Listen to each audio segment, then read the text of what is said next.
Então, nessa aula de agora, nós vamos melhorar o aspecto das nossas páginas através da inclusão de imagens misturadas junto com o texto que nós já aprendemos a colocar. No final dessa aula, a gente vai ter aprendido como colocar figuras dentro de uma página. A gente vai aprender os principais formatos de armazenamento de imagem, qual é a diferença entre eles, vai descobrir como utilizar uma imagem como link e até mesmo como poder, dentro de uma mesma imagem, ter vários links, poder ter referência a vários tipos de referência na mesma imagem, como a gente está vendo aqui nessa imagem do exemplo aqui. Bom, a imagem que a gente vai colocar dentro de uma página, ela não está junto com o código HTML, ela é um arquivo à parte. Porque o arquivo de imagem ele é um arquivo binário, ele não é um arquivo ASCII como o arquivo HTML. Existem vários formatos para representar uma imagem. Quer dizer, existem formatos que não são muito apropriados para a web e outros que são mais apropriados. Em web a gente usa principalmente os 3 formatos que são identificados pelo nome da extensão que a gente usa para eles, que é o formato GIF, o formato JPG e o formato PNG. O formato PNG é muito parecido com o formato GIF. É um formato relativamente recente. Os dois mais conhecidos são o GIF e o JPG. A gente, para incluir uma imagem numa página, como eu estava falando antes, ela não está junto com o código HTML, ela é um arquivo à parte. Então a gente precisa de uma tag para incluir uma referência ao arquivo onde vai estar contida a imagem. Essa é a tag MG. A tag MG, como outras tags que a gente já viu, ela também tem atributos. Só que no caso da MG, ela tem pelo menos um atributo que tem que sempre estar presente, que é o atributo FRC. O atributo FRC, como a gente está vendo no exemplo aqui, ele define qual é a URL da imagem que a gente vai querer carregar. Se a gente for até o primeiro exemplo, a gente vai poder observar, então, uma página com 2 imagens nela. A primeira imagem, repara bem, ela aparece mesclada com o texto, como se fosse mesmo, como se fizesse parte do texto. Quer dizer, como essa imagem, particularmente, ela é da altura de um caractere, a gente não observa diferença nenhuma entre o texto corrente e a imagem. A gente pode também botar uma imagem separada, destacada do texto, dentro de um parágrafo. Para isso, se a gente for até aqui o exemplo, a gente vai olhar primeiro, então a gente tem 2 tags MG aqui. Na primeira tag MG, que está na parte de cima, a gente está vendo o primeiro arquivo de exemplo, que são os olhinhos que ficam indo para cima e para baixo. A segunda tag MG, que está mais aqui abaixo no nosso código-fonte, é essa imagem que tem aqui o menino andando de skate.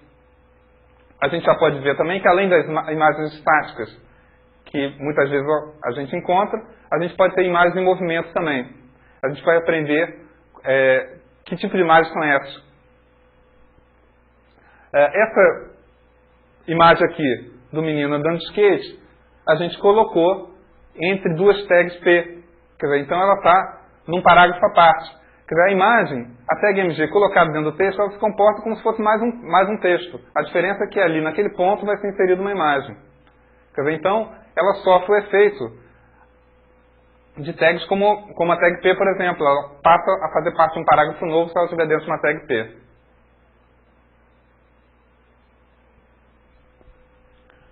Bom, além do atributo FRC, que é obrigatório, que a gente vai ter sempre presente para poder ver a imagem, a gente vai ter outros atributos. O primeiro deles é o atributo Alt, que está aqui na parte de baixo da figura. O que é esse atributo Alt? Se a gente for ao segundo exemplo, a gente vai ver uma página muito parecida com a anterior, só que agora, se eu for mover o mouse sobre aqueles olhinhos e soltar o mouse, deixar ele descansando ali, você vai notar que apareceu um pequeno retângulo amarelado logo abaixo do mouse. Se eu mover ele novamente e deixar descansar, ele vai aparecer novamente. Ele fica um tempo visível e desaparece. Nesse retângulo amarelo está escrito olhos piscantes. Se a gente vier aqui do lado, no código do exemplo, a gente vai ver que olhos piscantes é o valor do atributo alt. Então o alt ele é isso, ele é um texto alternativo que ele é exibido como uma explicação daquela imagem. Apesar de que dizem que uma imagem vale mais do que 1000 palavras, né? Mas às vezes a gente tem imagens que a gente não consegue realmente entender o que significa aquilo. Para isso tem o texto alternativo. Se a gente descer a imagem nessa página, se a gente deixar descansar o cursor sobre o Bart Simpson, sobre o menino do skate, a gente vai ver que o nome dele é Bart Simpson, que aparece lá no texto explicativo. E se a gente for descer mais na página, descendo aqui também, ao lado, aqui no código-fonte, a gente vai ver que eu incluí uma terceira tag MG aqui embaixo, cujo o src é um não tem GIF.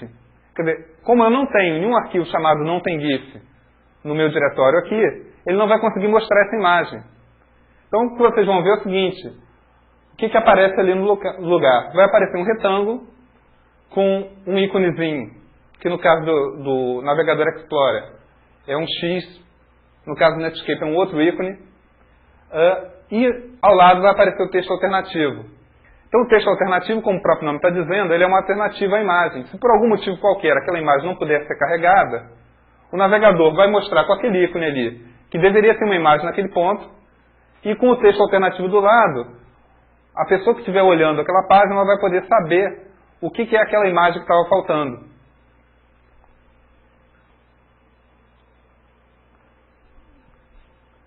O segundo atributo que a gente tem na tag MG é o atributo align. Agora, no caso específico da tag MG, a gente tem que ter uma observação a respeito desse atributo. Diferente do align que já apareceu antes em outras tags, esse align ele não diz respeito ao alinhamento da imagem em relação à janela. Esse align, diferente do align que a gente já viu, ele diz respeito ao alinhamento do texto que aparece ao redor da imagem em relação a essa imagem. A gente tem basicamente dois grupos de comportamento. Quer dizer, o atributo align ele pode receber 5 valores que estão ali especificados: top, bottom, middle, left e right. Os 3 primeiros vão induzir um determinado comportamento que a gente vai ver aqui no próximo exemplo.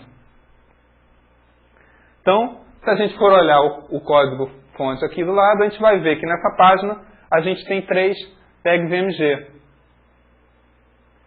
Então, consequentemente, a gente vai ter 3 imagens sendo exibidas aqui. Na primeira tag MG, eu defini o atributo align como bottom. Quer dizer, eu estou dizendo que o texto vai aparecer alinhado em relação à base da imagem. Naturalmente, isso vai acontecer se a imagem não for do tamanho da altura do texto. Então, eu propositalmente coloquei aqui uma imagem que é bem maior, bem mais alta do que o tamanho do caractere que aparece na nossa página. Então, repara, se eu olhar o texto aqui, a tag MG aparece imediatamente após o São Roque seguido de um ponto. Então, eu tenho a tag MG e logo depois vem o texto por volta de 1640. Quer dizer, o que o navegador fez? Então, depois do São Roque, ele colocou a imagem. Depois da imagem, continuou com o texto por volta de 1640. Só que aquele texto apareceu exatamente alinhado com a base da imagem. Isso é resultado do atributo align igual a bottom, e também é o comportamento padrão de uma imagem. Ou seja, quando eu não especifico o atributo align, o texto vai estar alinhado conforme o atributo align igual a bottom. Na segunda tag MG, que eu posso observar aqui no código-fonte, o que eu vejo? Essa segunda tag MG vai aparecer imediatamente após 1660. E logo depois da tag MG, o texto continua com seu maior desenvolvimento. Quer dizer, se eu for olhar a imagem como ela foi colocada, então ele começou a colocar o texto imediatamente após a imagem, alinhado com o topo da imagem. Não coube mais espaço para aquele texto na janela, ele mudou para a linha seguinte, onde aparece o desenvolvimento na linha seguinte. A linha seguinte é exatamente depois da imagem. Quer dizer, então, o texto ficou aparecendo exatamente alinhado com o topo. Quando não pude mais colocar texto, ele passou para depois da imagem, logo a seguir a imagem. O terceiro alinhamento possível, que é a terceira tag MG que aparece aqui, essa terceira tag MG aparece logo depois Caminho do Ouro e imediatamente antes que ligava ao Rio de Janeiro. Nessa tag IMG eu defini o atributo align como sendo middle. Outro valor possível para esse atributo align é center. O efeito é exatamente o mesmo. O que aconteceu? Então, agora, como o nome está dizendo, ele vai alinhar o texto em relação ao meio da imagem. Então, depois de Caminho do Ouro, ele continua o que ligava pelo meio da imagem. Ficou um espaço acima e ficou um espaço abaixo. Quando acabou a linha, ele passou imediatamente para baixo da imagem. Então, esses são os primeiros 3 valores que a gente pode dar. O que eles fazem, a característica deles, é alinhar a relação ao topo, à base ou ao meio da imagem, mas apenas uma linha fica alinhada com a imagem. Muitas vezes, isso torna um aspecto não muito agradável. Então, em muitos casos, dependendo do tamanho da imagem, pode ser que o efeito não seja muito agradável. Uma alternativa são os alinhamentos left e right. Então aqui, a gente tem o mesmo texto, só que agora eu coloquei 2 tags MG no meio. Quer dizer, eu intercalei essas tags MG com texto para a gente ver qual é o efeito da imagem em relação ao texto. No alinhamento left e no alinhamento right, o left vai colocar a imagem colada na borda esquerda da janela do navegador. O alinhamento right coloca a imagem colada na borda direita da janela do navegador. Agora, independente do texto que está à volta, o texto, eu já não tenho mais apenas uma linha ao lado da imagem, mas o texto ele vai descendo e ocupando todo o espaço que há do lado da imagem. Então, quanto maior for a altura da imagem, mais linhas eu vou ter colocadas ao lado. Então, se a gente pode ver, na primeira tag MG aqui, a tag MG foi colocada imediatamente ao lado, depois de São Roque, imediatamente antes de por volta de 1640. Independente disso, vai aparecer ali uma capela dedicada a São Roque. Ele imediatamente continua o texto, por volta de 1640, povoado, e o texto que vai sendo colocado ao lado daquela imagem. A imagem colada na esquerda e o texto vai descendo pela direita da imagem. Se eu for descer mais aqui no meu código-fonte, descendo mais aqui no código-fonte, a gente vai ver a segunda tag MG, logo após Caminho do Ouro, imediatamente antes que ligava ao Rio de Janeiro. Então, se eu for olhar aqui essa segunda imagem, eu estou vendo que eu defini o align igual a right, então ela está alinhada com a direita, ela está colada na direita da janela do navegador. Logo depois do Caminho do Ouro, o navegador não há espaço para colocar a imagem, então o navegador já emenda direto no texto. A imagem aparece na linha abaixo, colada no lado direito. Então ele já emenda direto no texto e o texto vai descendo pelo lado esquerdo da imagem. Tantas linhas quanto couberem na altura da imagem.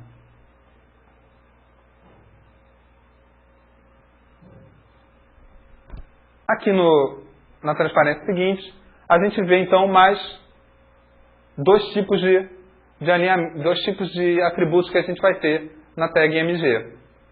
A gente pode ter 2 atributos para definir as dimensões daquela imagem, que são o atributo width e height, que respectivamente largura e altura da imagem. Eles podem ser definidos ou não. Se a gente for olhar o exemplo aqui, eu peguei agora, nesse exemplo, eu vou ter 5 tags MG nesse exemplo. As 4 primeiras estão exibindo sempre a mesma imagem. Então, na primeira, eu peguei a imagem e defini o atributo width e height exatamente com a largura e a altura daquela imagem. Quer dizer, esse é exatamente o comportamento de eu não colocar... Quer dizer, o aspecto visual, quando a imagem é carregada, não difere em nada de eu não ter colocado esse atributo width e height. A gente vai ver no final do exemplo no que difere eu definir esse atributo ou não. Quer dizer, então, se eu definir o width e o height com os tamanhos, as larguras, a largura e a altura correta daquela imagem, eu vou ver a imagem conforme era esperado que eu fosse ver a imagem. O segundo tag MG eu peguei o width e o height e, propositalmente, eu defini a largura e a altura dessa imagem como sendo metade do tamanho real da imagem. O comportamento que a gente vai observar aqui, que você pode observar na segunda figura, é o seguinte. Como eu coloquei um tamanho menor do que as dimensões corretas daquela imagem, o navegador vai mostrar a mesma imagem, totalmente aquela imagem, só que comprimida. Comprimida para aparecer no tamanho que eu especifiquei. A gente já pode imaginar que o comportamento correspondente, se eu botar esse atributo,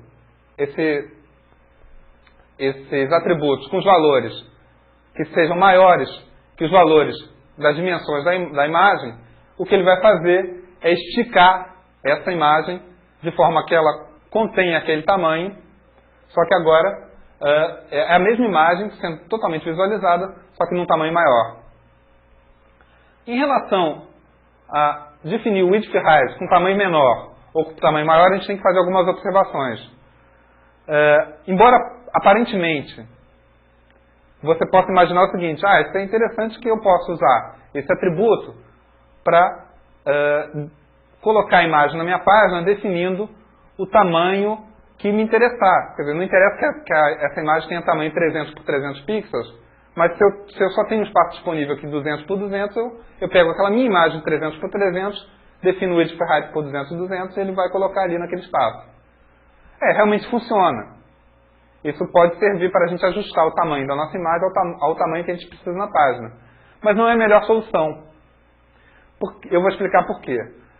O que acontece é o seguinte, essas dimensões que a gente tem, o tamanho do arquivo gerado para aquela imagem vai ser, de certa forma, proporcional ao tamanho, ao número de pontos que essa imagem tem, ao número de pixels que ela tem, em largura e em altura. Então, uma imagem de 300 por 300 pixels, com certeza, se eu pego essa mesma imagem e comprimo ela para 150 por 150 pixels, a imagem 300 por 300, ela vai ter um tamanho, ela vai ocupar um arquivo maior, vai ocupar mais espaço em disco do que uma imagem de 150 por 150. Quer dizer, se eu pego esse meu arquivo de 300 por 300, transmito ele pela rede para fazer a diminuição do arquivo aqui, na máquina do usuário, eu transmiti esse arquivo de 300 por 300, eu optei por transmitir um arquivo maior, que nas condições que a gente tem hoje, a rede, naturalmente, ela é lenta, a gente vai estar transmitindo mais informação para quê? Para no final eu ver uma imagem pequena, onde eu posso, muito bem, na hora de eu preparar a minha página, eu posso pegar e ir no editor gráfico e mandar dentro do editor gráfico comprimir essa imagem de 300 por 300 para 150 por 150, gerando assim um arquivo muito menor que vai ser muito mais rapidamente transmitido pela rede. Então essa não é uma boa política para eu diminuir uma imagem. A melhor coisa para eu diminuir uma imagem é eu utilizar um editor gráfico e fazer essa diminuição no próprio editor gráfico, depois transmitir essa imagem pela rede, o arquivo menor. Da mesma maneira, alguém pode pensar da seguinte maneira, ora, mas o inverso não é verdade. Então se eu tenho um arquivo 300 por 300, eu mando exibir ele aqui 600 por 600, o que vai acontecer é o seguinte, eu transmiti um arquivo menor para no final poder ocupar o espaço que eu gostaria. Agora, isso é verdade. Quer dizer, eu estou economizando espaço, tempo de transmissão pela rede. Por outro lado, o que acontece é o seguinte, sempre que eu pego um arquivo e vou aumentar o tamanho desse arquivo, eu tenho um arquivo de um determinado tamanho e quero vê-lo num tamanho maior, o que vai acontecer? Isso é feito, na verdade, não necessariamente eu tenho toda a informação visual para ver esse arquivo num tamanho maior, o que pode gerar alguma distorção na hora de eu expandir esse arquivo. O algoritmo de expansão desse arquivo pode gerar alguma distorção. Com certeza, eu tenho mais recursos para expandir, aumentar esse arquivo num editor gráfico do que no navegador. Então, às vezes, pode ser mais vantajoso eu perder esse tempo a mais para transmitir um arquivo maior do que eu fazer essa expansão aqui dentro do navegador. A quarta tag MG que a gente tem aqui no nosso exemplo, eu propositalmente eu não respeitei a proporção entre largura e altura. Quer dizer, então, para ficar bem visível, eu gerei uma imagem com o dobro da largura e metade da altura. E o que aconteceu? O que vai fazer é o seguinte: o navegador vai exibir aquela imagem com a largura e a altura que eu especifiquei. Ou seja, ele vai distorcer aquela imagem. Normalmente você não vai querer ter esse efeito. Mas é importante tomar cuidado, que muitas vezes acontece a seguinte coisa: eu gero um arquivo. Nesse meu arquivo eu coloco uma imagem dentro dele, defino lá a altura e a largura dela, correspondente exatamente à altura e à largura daquela imagem. Então aquilo fica visível perfeitamente, sem distorção alguma. Só que em algum dia, por algum motivo qualquer, eu resolvo fazer alguma alteração naquela imagem. Uma alteração que vai implicar em uma modificação dessa proporção entre a altura e largura.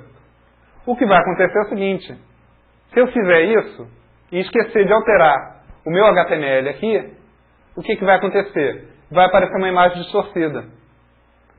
Quer dizer, então, quando a gente define o atributo largura e altura, o width e height, a gente tem que tomar cuidado o seguinte: se a gente por acaso editar aquela imagem, a gente tem que manter esses atributos coerentes com aquela imagem. Alguém pode pensar o seguinte: ora, se eu não quero aumentar o tamanho da imagem, se eu não quero diminuir o tamanho da imagem, e se não, até agora a gente não viu efeito nenhum diferente entre colocar esse atributo width e height ou não colocar, até inclusive tem um efeito indesejável, que eu posso me esquecer que eu modifiquei a imagem e gerar uma distorção na página. Então, para que eu vou usar esse atributo? Esses dois atributos. Então, para isso tem a última tag mg dessa página. Então, nessa última tag mg, se a gente for acompanhar aqui no código-fonte, a gente vai ver o seguinte: eu propositalmente coloquei o nome de um arquivo que não existe. Ou seja, essa imagem não pôde ser carregada. Agora, além de definir o atributo alt, eu defini também o width e height daquela imagem. O que aconteceu? O navegador colocou um retângulo do tamanho exato daquele width e height que eu coloquei. Mesmo ele não tendo conseguido carregar aquela imagem, ele reservou o espaço na página para aquela imagem. Quer dizer, nesse caso aqui eu forcei uma situação. Forcei a situação que eu coloquei um arquivo que propositalmente não existe. Muitas vezes pode acontecer o seguinte: aquele arquivo pode existir, mas pode ter existido uma falha de transmissão do arquivo na rede. Então ele não vai conseguir exibir o arquivo inteiro. Ou pode acontecer o seguinte: o arquivo existia, mas em algum momento eu modifiquei o nome do arquivo e esqueci de alterar o código HTML. Qual é a vantagem disso aqui? A vantagem é a seguinte: se eu tiver várias imagens numa página, que essas imagens compõem um determinado aspecto, quando eu defino o width e height, mesmo que algumas dessas imagens não possam ser carregadas, as outras que foram carregadas vão estar colocadas exatamente nas posições que elas deveriam estar se a página estivesse correta. Quer dizer, então, mesmo não tendo minha página totalmente carregada, o usuário pode olhar e dizer assim: ah, mas eu já tenho uma ideia do que é essa página. Só pelas imagens que puderam ser carregadas, ele já pode ter uma ideia até do que está faltando.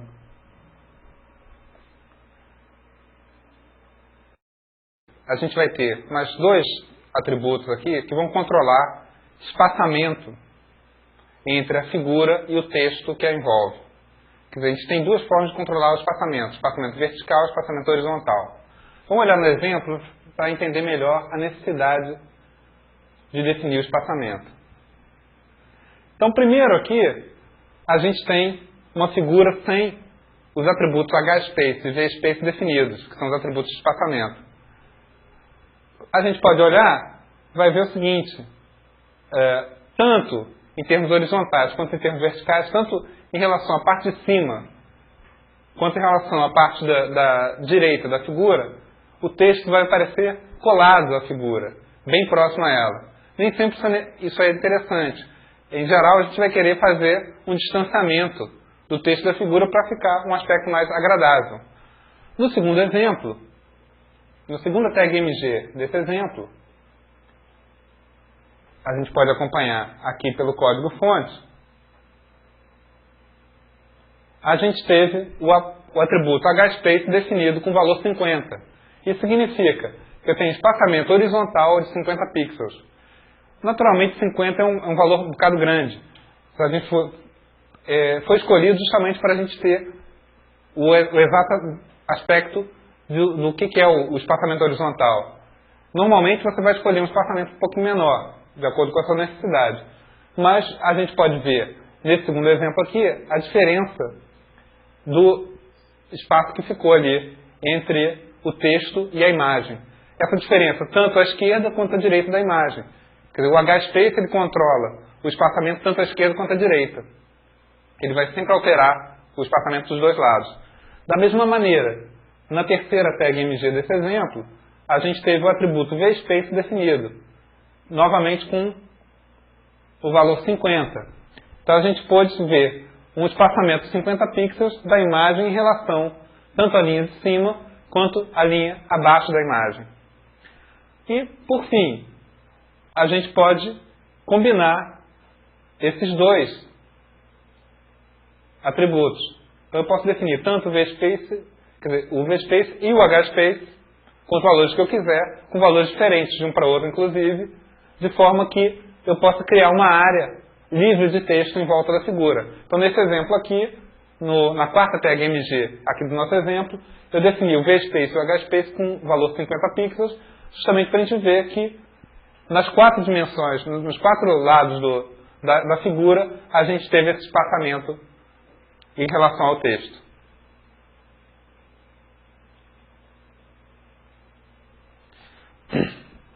A gente já viu anteriormente que uma tag MG colocada no meio do texto, ela se comporta tal como se fosse um texto. Se aquela imagem tiver, inclusive, a altura do texto, eu não tenho realmente nenhuma perturbação na linha. Ela vai aparecer no meio da linha como se fosse um caractere a mais. Então a imagem, a tag MG ele tem esse comportamento.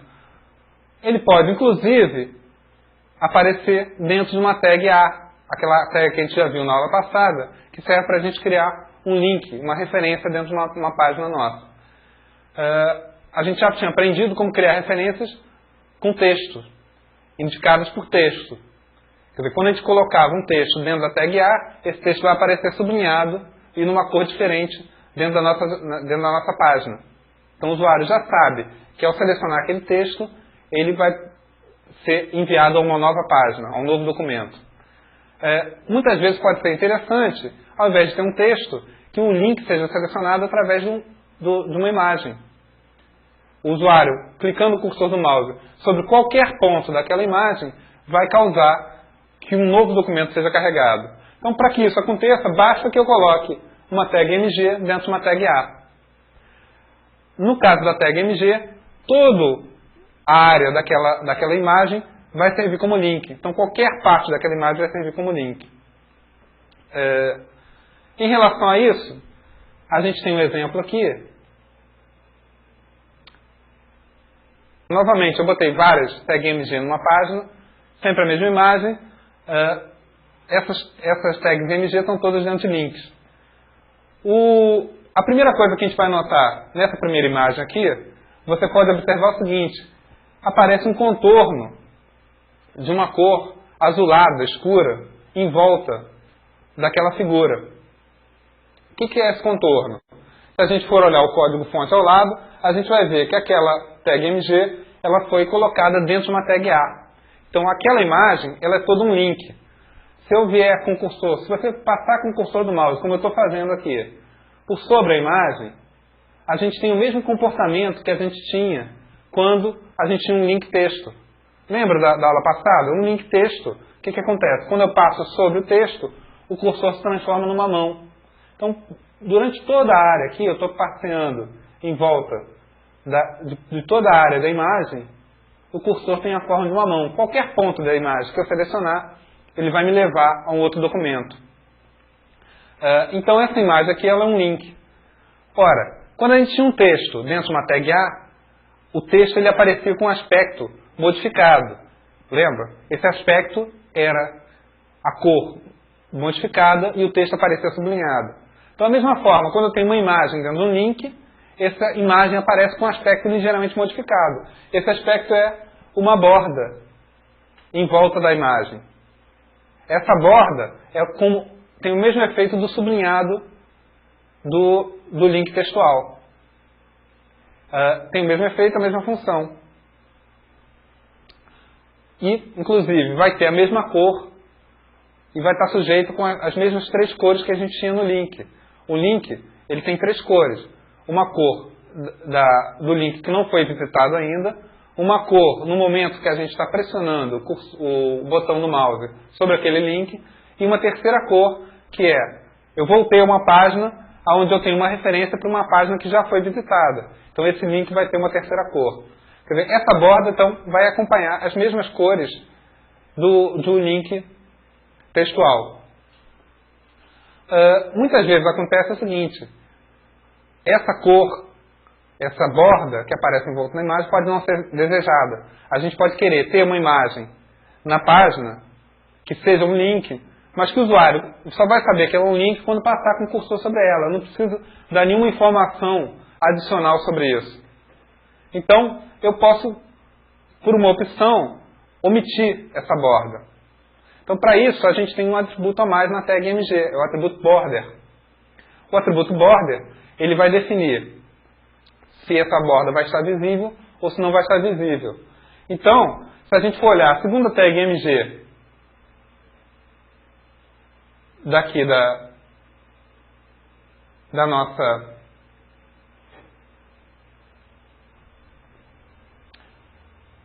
do nosso exemplo, eu simplesmente incluí, dentro da tag MG, incluí o texto border, sem nada a seguir.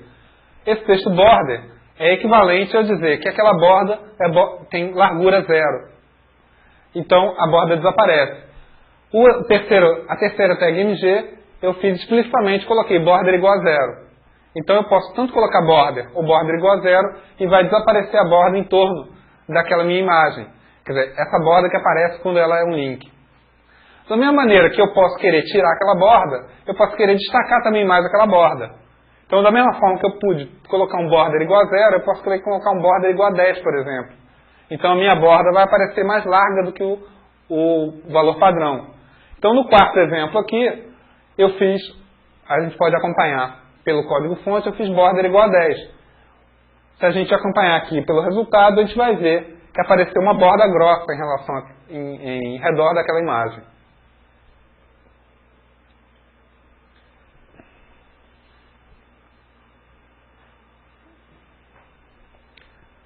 Uma outra coisa que a gente pode fazer com imagens em HTML é definir uma imagem que vai servir como fundo de uma página.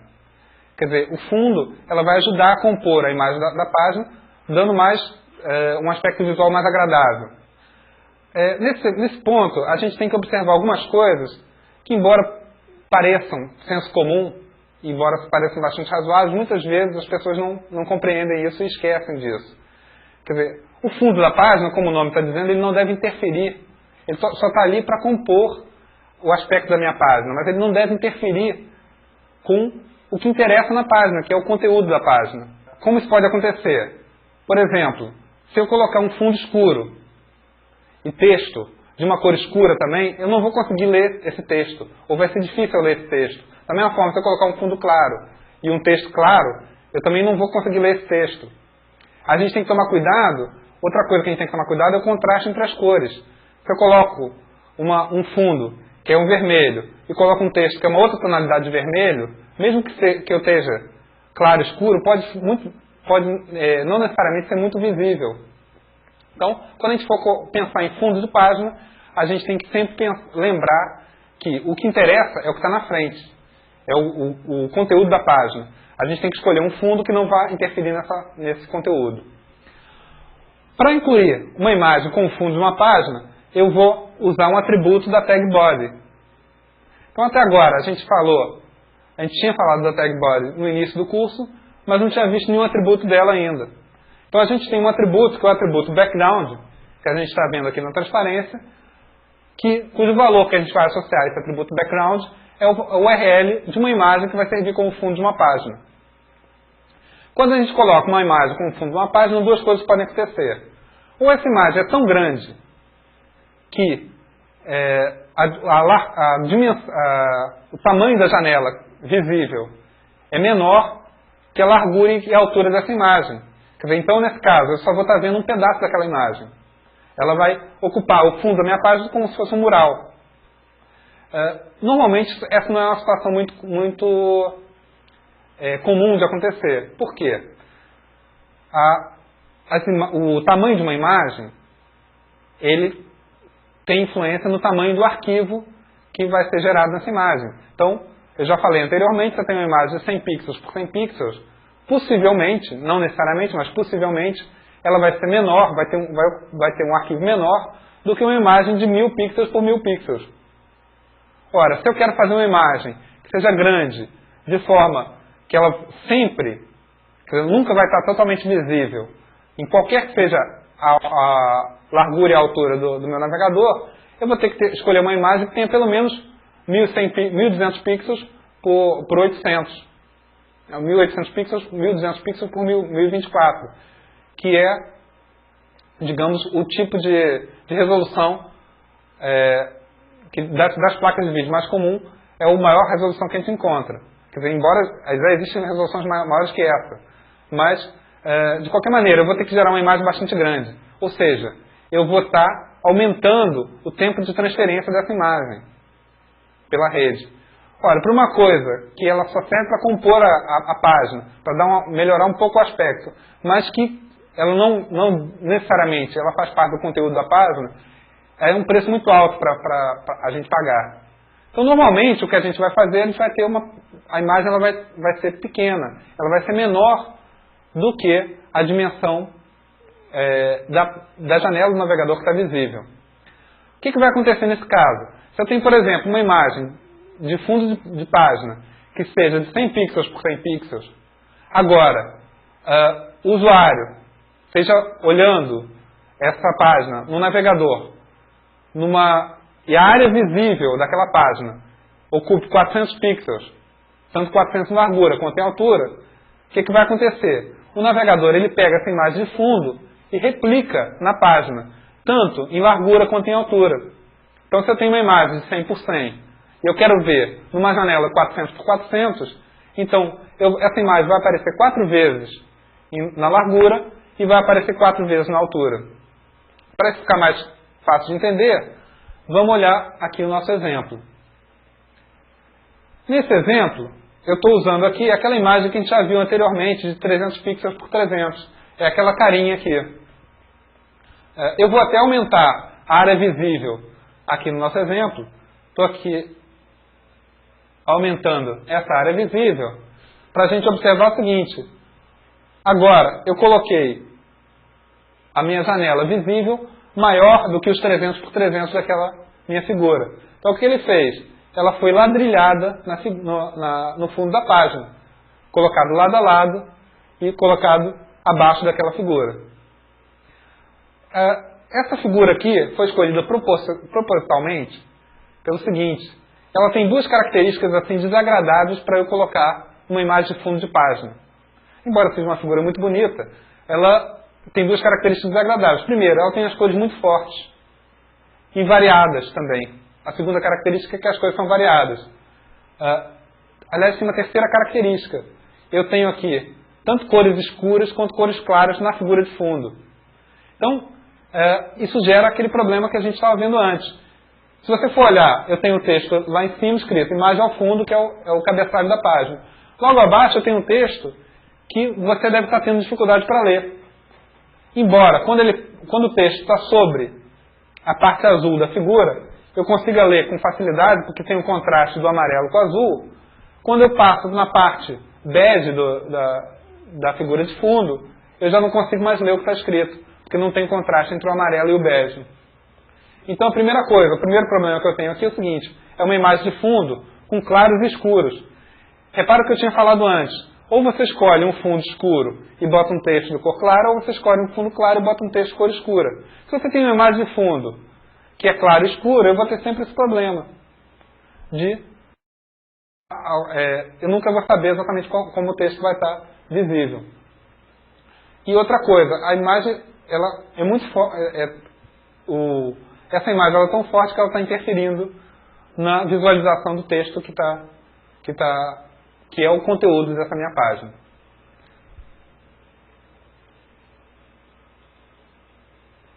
Bom, a gente já falou sobre incluir imagens dentro de uma página, falou que em web a gente usa principalmente 3 formatos.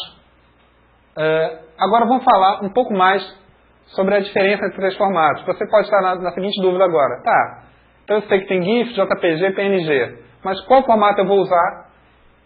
Eu posso usar qualquer formato em qualquer momento? Então é isso que nós vamos falar a partir de agora. Quer dizer, obviamente a gente não vai entrar em detalhes profundos a respeito de como essas informações são guardadas, mas a gente tem que saber alguns detalhes sobre o armazenamento dessas imagens para saber em que momento que eu vou usar ou o GIF ou o formato JPG. Eu escolhi apenas o GIF JPG porque o PNG ele é parecido com o formato GIF. Tá? De qualquer maneira, hoje em dia os formatos mais utilizados são o GIF e o JPG. Outra observação que deve ser feita aqui é que existe uma centena de outros formatos para eu armazenar a imagem. Esses dois aqui, eles estão particularmente preferidos pelo seguinte motivo. Tanto o GIF quanto o JPG, eles têm a característica de gerar imagens compactadas. Ou seja, eles conseguem compactar a informação de forma a gerar um arquivo menor para aquela imagem. Gera um arquivo menor, mas toda a compactação a gente tem que levar em conta que sempre causa alguma perda de informação.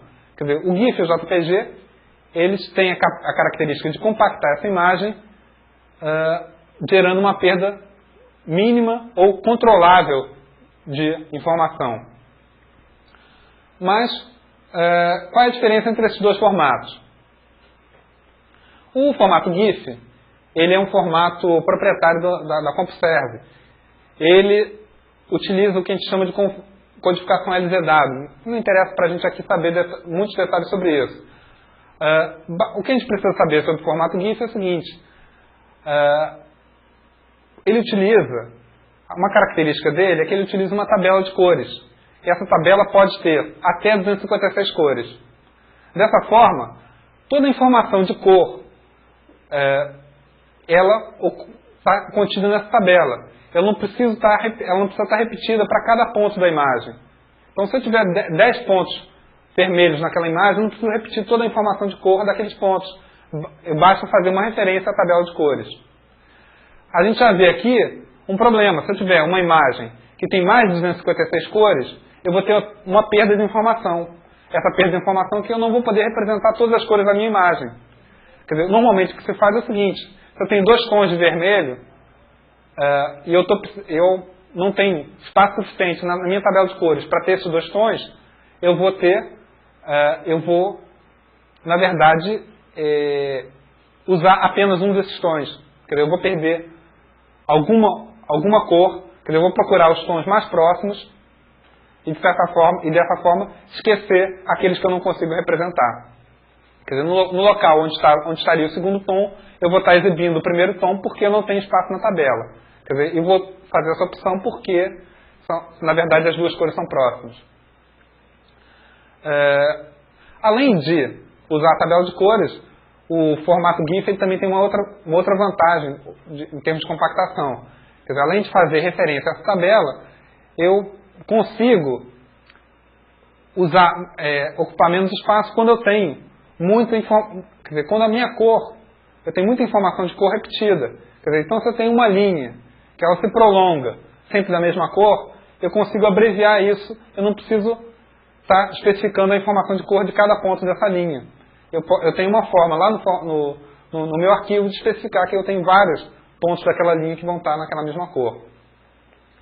A gente já viu o seguinte, então o GIF ele serve principalmente para definir, para compactar figuras que têm muitas cores repetidas e cores lisas. Quer dizer, normalmente para trabalhos assim, quer dizer, figuras que contenham texto, figuras que sejam desenhos com bordas, figuras que tenham muitas linhas, onde é importante, e principalmente que eu não tenha muitas cores. Se eu tiver mais de 256 cores, eu vou ter uma perda aqui. Quer dizer, essa questão da cor acaba tornando o formato GIF não muito agradável para quando eu quero trabalhar especificamente, por exemplo, com fotografias. Quer dizer, no caso da fotografia, a fotografia ela vai tentar refletir a realidade da melhor forma possível. E na realidade, o que é que a gente tem? A gente tem muita variação de tonalidade. Basta a gente olhar. Se eu tenho um pôr do sol, eu vou ter tons de amarelo que vão do mais claro até um amarelo mais escuro. E isso tudo de uma forma bem suave. Quer dizer, eu vou ter num ponto da minha fotografia, onde eu vou estar mais perto do sol que se põe, eu vou ter um amarelo mais vivo, um amarelo mais claro. E eu vou vendo que os meus pontos vão mudando de tonalidade, vão ficando mais escuros à medida que eu me afasto do sol. Esse tipo de imagem, primeiro, quer dizer, muito facilmente eu posso ter mais de 256 cores. Segundo, eu vou ter, quer dizer, se eu vou compactar isso utilizando o formato GIF, eu tentar encaixar todas essas tonalidades dentro dessas 256 cores, o que vai acontecer é o seguinte, vai dar um aspecto visual desagradável.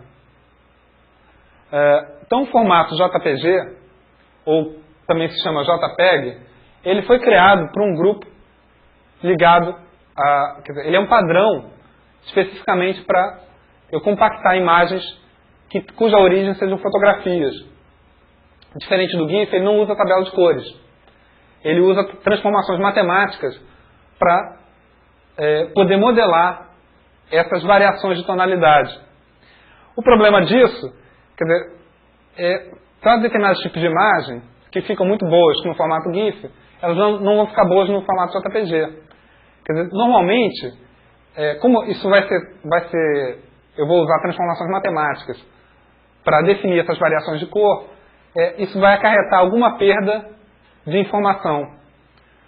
Essa perda de informação, ela não, numa fotografia, normalmente ela não vai ser muito grave.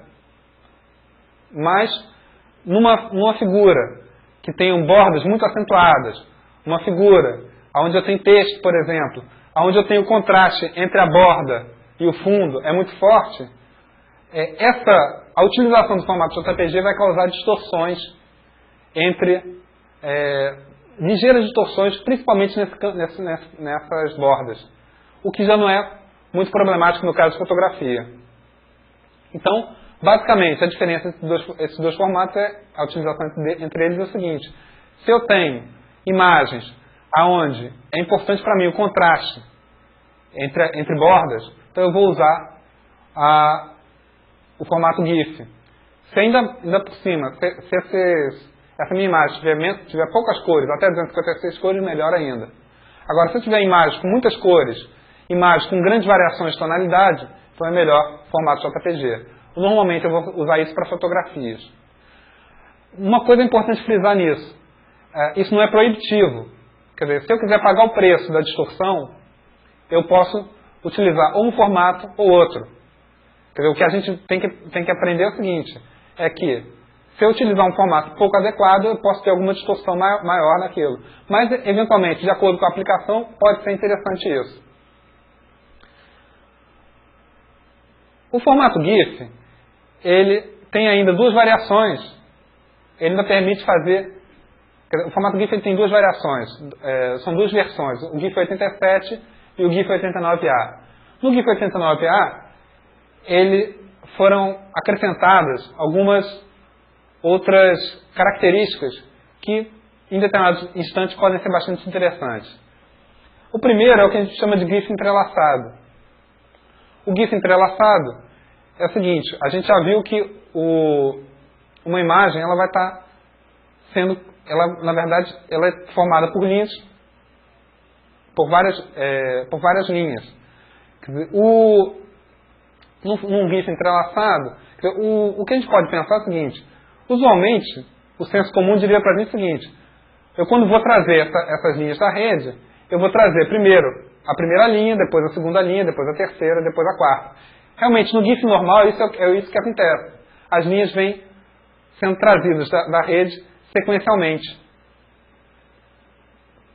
O GIF entrelaçado, a ideia é o seguinte: não trazer essas imagens na ordem correta.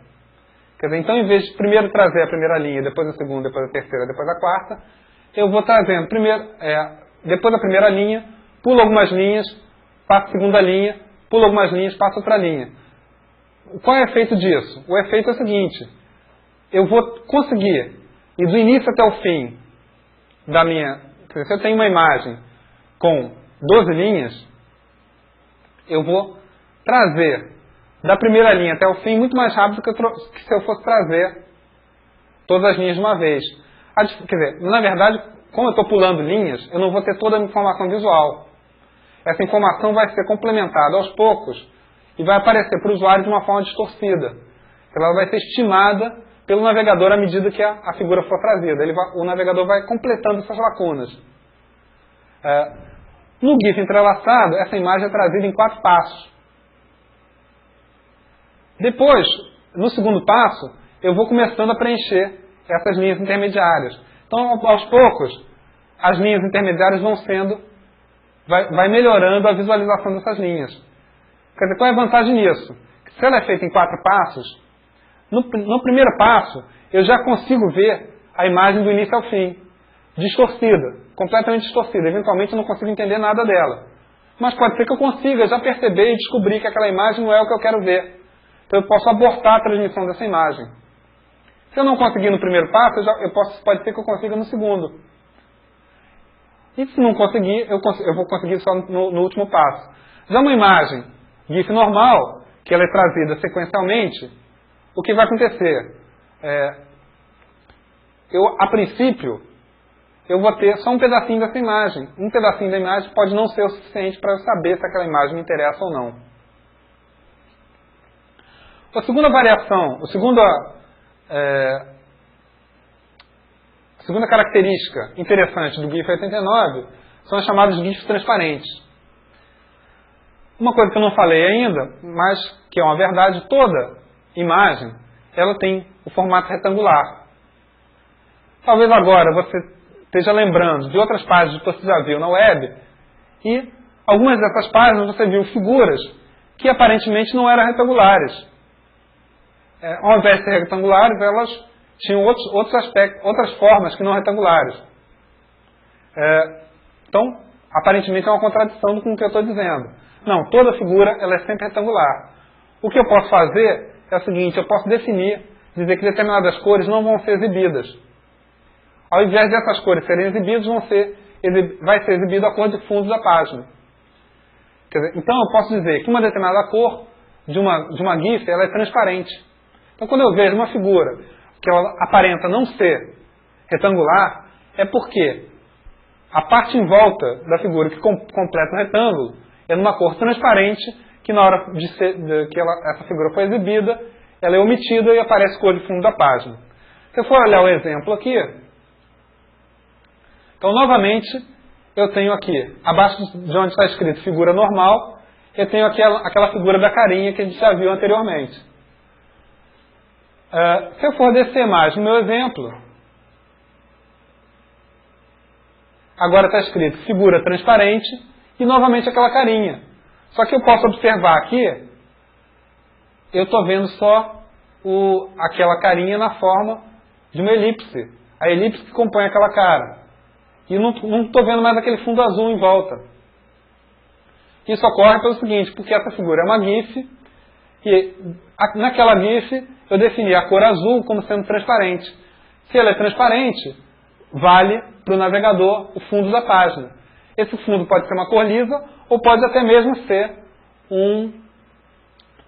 uma outra figura, como esse caso aqui, onde eu tenho uma figura complexa ali, cheia de voltas, que ela é toda mostrada ali no local onde onde apareceria aquela cor azul. Se você estiver olhando só aqui para o lado direito, você pode pensar inicialmente o seguinte, que essa página aqui só tem 2 figuras. Essa figura aqui de cima, com fundo azul, e essa figura de baixo, com fundo transparente. Agora, se você for olhar para o código-fonte aqui, você vai reparar que existem 4 tags MG. Isso ocorre pelo seguinte, o texto que está escrito aqui, figura normal e figura transparente, ele também foi incluído no exemplo aqui na forma de uma figura.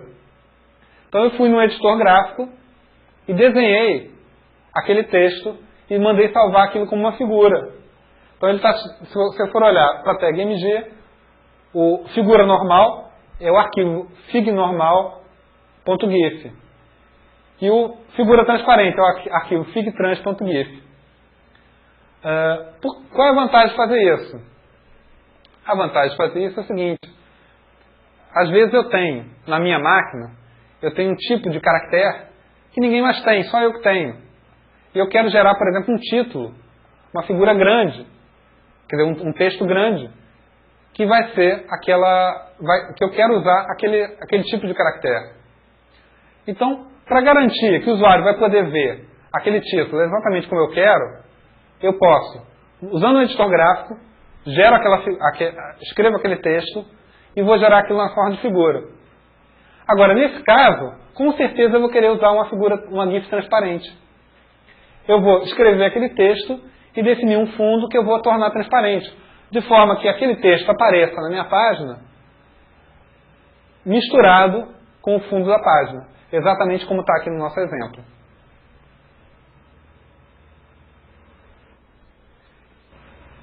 Bom, a gente já viu até agora como a gente podia criar usar uma figura como se fosse um link para uma outra página. Quer dizer, a gente já viu que a gente podia colocar uma figura dentro de uma tag A e toda aquela figura serviria de link para uma outra página. Às vezes, pode ser interessante o seguinte, eu posso ter uma determinada figura e eu quero aqui, dependendo da parte dessa figura que eu selecione, eu posso ir para a página A. Se eu selecionar uma outra parte daquela figura, eu quero ir para a página B. Então eu quero colocar mais uma figura que possa ter áreas sensíveis, onde cada uma dessas áreas vai me levar a um documento diferente. Esse recurso nós chamamos em HTML de mapas clicáveis. É o que a gente vai ver agora. Quer dizer, essas áreas que a gente pode criar numa figura, elas podem ter três formas básicas: retangulares, circulares, ou essas áreas podem ser poligonais. Quer dizer, poligonais é a forma mais genérica. A gente vai ter, na verdade, a área circular ou retangular, elas servem para alguns casos específicos, mas, no geral, a gente pode usar áreas poligonais. Se eu for olhar aqui o nosso exemplo, a gente tem, então, uma página com uma figura aqui. Se eu passar com o cursor do mouse sobre a figura, quando eu passar com o cursor sobre o olho esquerdo, além de aparecer aqui uma janelinha dizendo olho esquerdo, o cursor se tornou a mãozinha, que a gente já aprendeu anteriormente que essa mãozinha indica que ali embaixo tem um link. Se eu for olhar aqui embaixo, eu posso saber para onde aquele link vai me levar. Vou olhar aqui embaixo na área de status da janela. Se eu sair da bola que compõe o olho esquerdo, sumiu a mãozinha. Se eu vier agora para o olho direito, além de aparecer a janelinha escrito olho direito, aparece a mãozinha novamente. Saindo dali, desapareceu.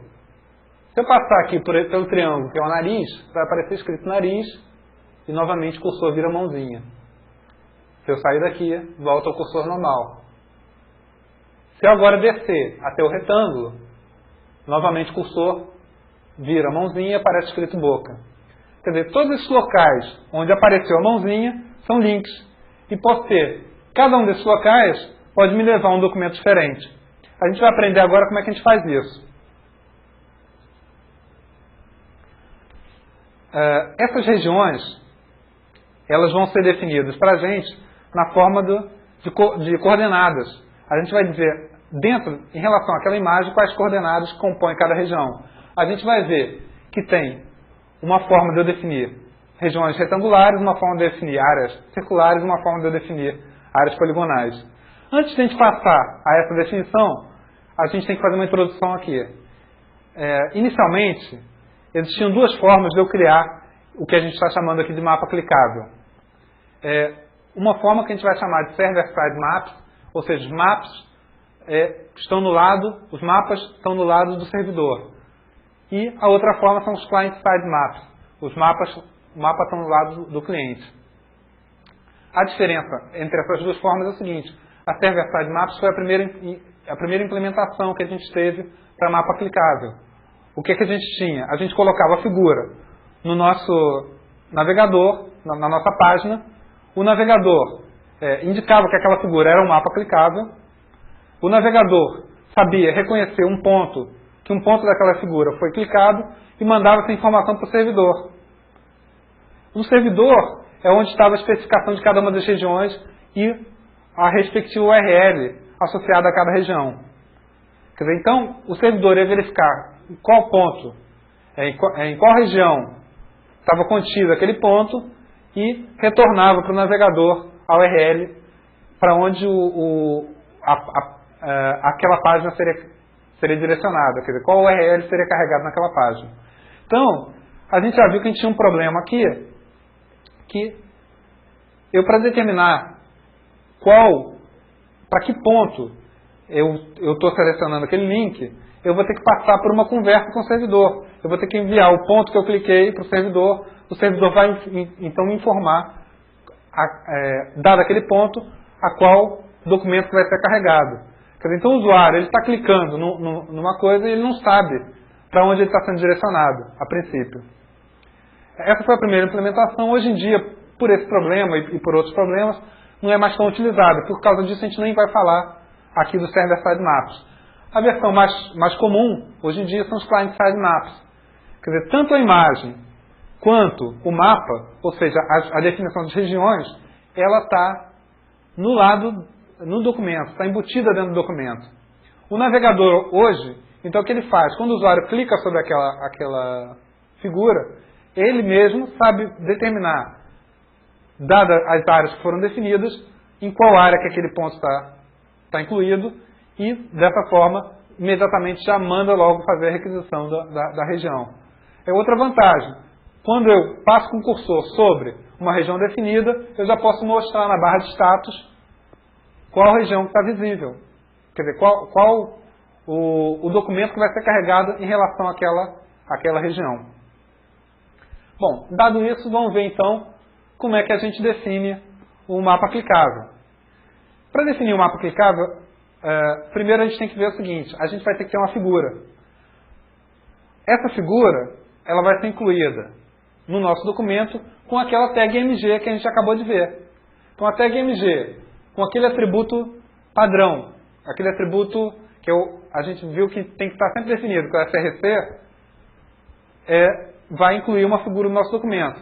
Agora, para eu dizer que essa figura vai ter dentro delas áreas sensíveis, áreas que vão levar a determinados links, então eu vou usar um outro atributo aqui que é o useMap. A sintaxe do useMap é useMap igual, depois desse igual, eu tenho que vir um jogo da velha.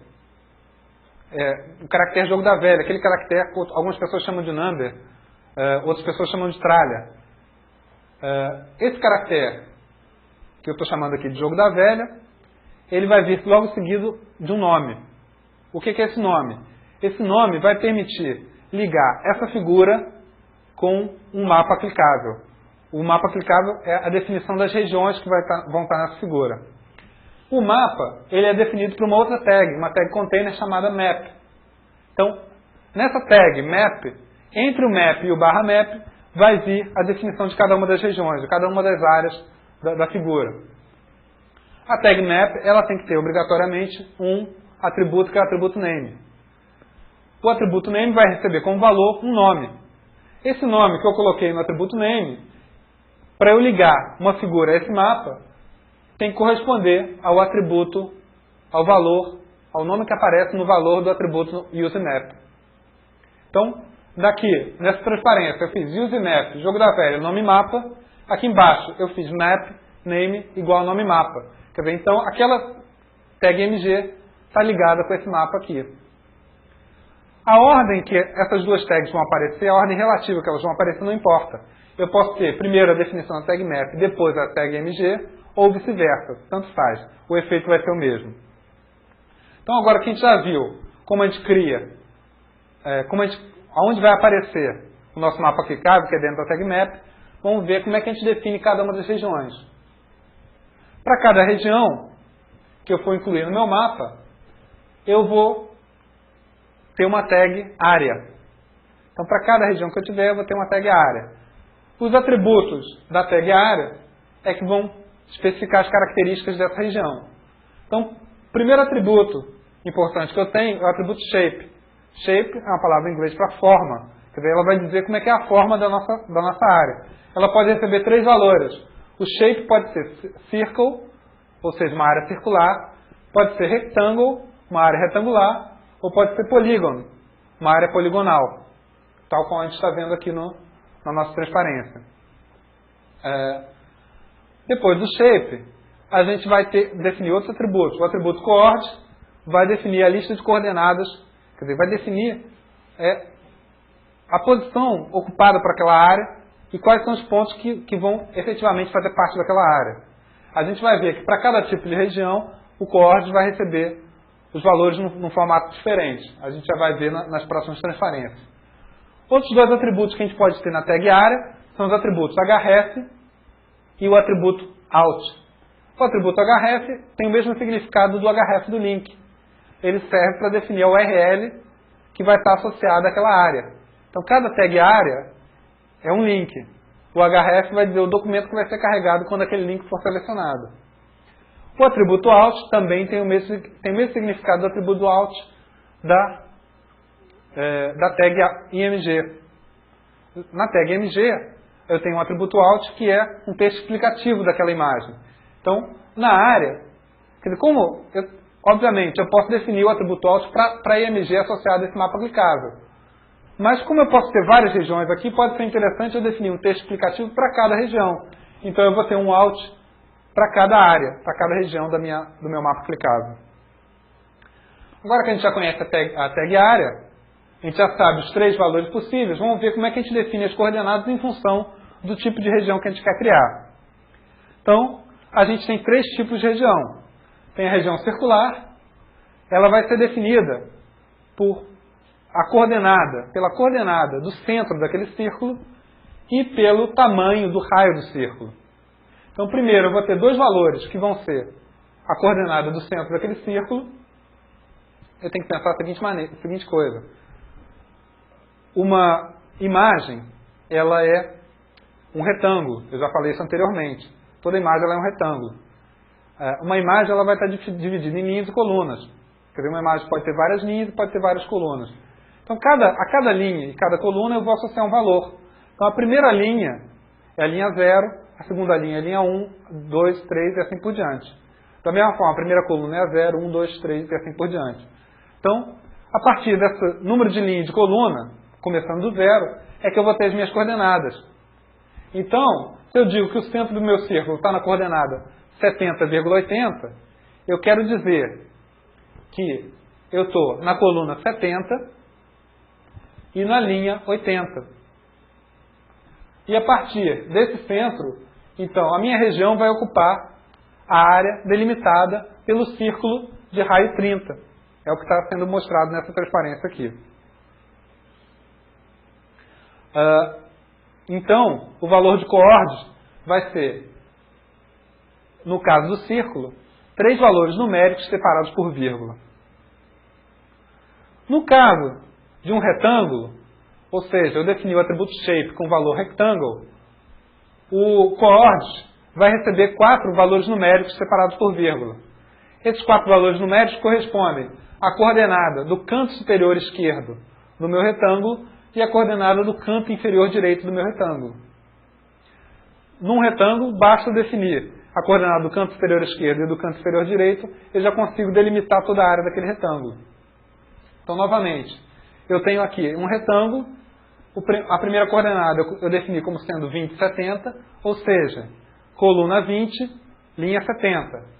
A segunda coordenada, 100, 110, ou seja, coluna 100, linha 110. A terceira forma que a gente tem é a forma do polígono. Essa é a forma mais geral. Um polígono, na verdade, a partir de um polígono, eu poderia definir um retângulo também. Até, inclusive, eu posso pensar que um círculo ele é um polígono de infinitos lados. Em computação, a gente não vai ter um infinitos, Mas a gente pode fazer o seguinte, se eu fizer um polígono com uma quantidade de lados muito grande, eu posso imitar a forma de um círculo, de uma forma que vai ficar um aspecto exatamente igual ao círculo que a gente definiu daquela outra forma. Então a forma mais genérica de todas é o polígono. No polígono, um polígono ele vai ter vários lados que vão ser traçados a partir dos pontos dos seus vértices. Para o nosso exemplo aqui, eu escolhi o polígono mais simples possível, que é o menor polígono que eu vou poder criar, um polígono de 3 lados. Mas um polígono pode ter 4, pode ter 5, pode ter 6, pode ter infinitos lados. Eu escolhi um polígono de 3 lados porque é a forma mais simples possível. Então, esse triângulo aqui, para eu definir um triângulo, um polígono de 3 lados, eu vou precisar de 3 vértices. O primeiro vértice para o segundo, eu vou definir o primeiro lado. O segundo vértice para o terceiro, eu vou definir o segundo lado. E do terceiro vértice para o primeiro é o quarto lado. Quer dizer, o lado aqui, na verdade, eu não estou falando de nada desenhado. Estou falando de uma coisa que vai delimitar a nossa área. No caso de um polígono de 3 lados, então, eu vou ter 3 pares de valores, separados por vírgula.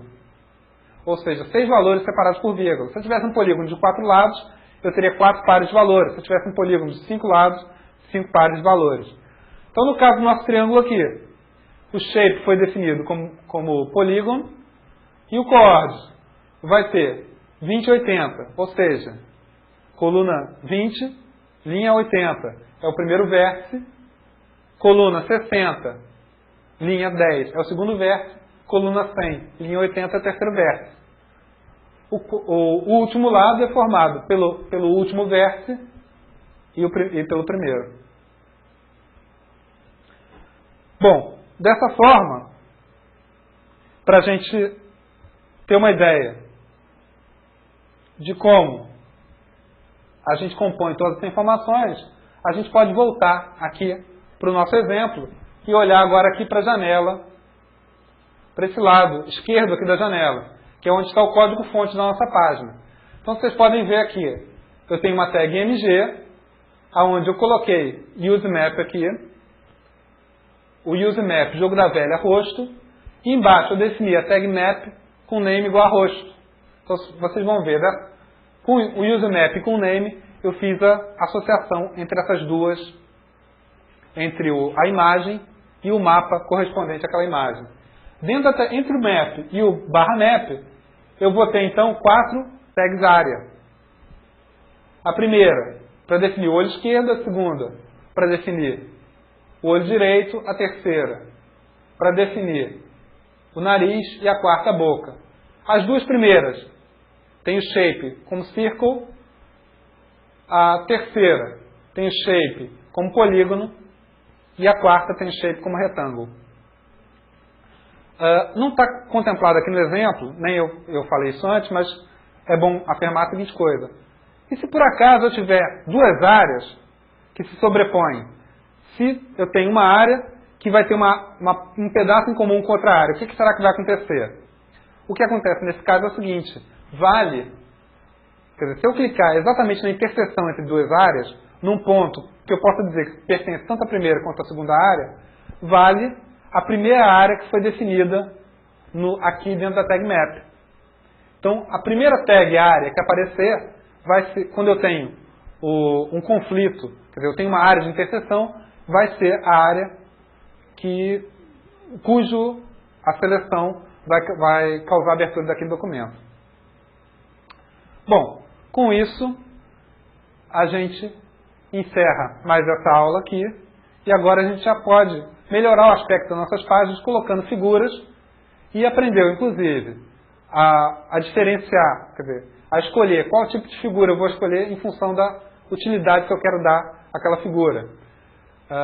E por fim, a gente aprendeu também a criar links usando figuras para selecionar esses links. É isso.